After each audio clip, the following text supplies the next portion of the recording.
একসময় এক কোলাহলপূর্ণ গ্রামে স্যামি নামে এক দয়ালু কাঠবিড়ালি বাস করত। স্যামি তার উদারতা এবং অন্যদের সাহায্য করার ইচ্ছার জন্য পরিচিত ছিল। একদিন গ্রামে প্রচণ্ড খরা দেখা দেয়, যার ফলে সবাই পানির জন্য মরিয়া হয়ে পড়ে। স্যামি তার সহকর্মী গ্রামবাসীদের দুর্দশা উপলব্ধি করে জঙ্গলের গভীরে থাকা গুজব একটি লুকানো মরুদ্যান খুঁজে বের করার জন্য যাত্রা শুরু করে।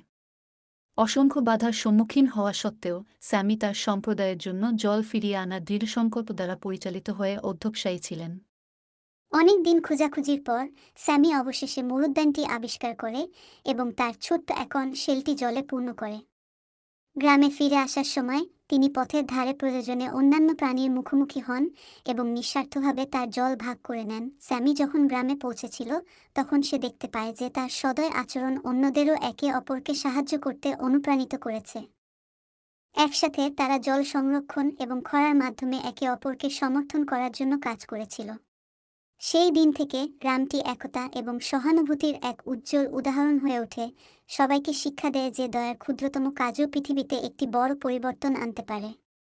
এবং স্যামি কাঠবিড়ালি একজন নায়ক হয়ে ওঠে, চিরকাল তার নিঃস্বার্থতা এবং সাহসিকতার জন্য স্মরণীয়।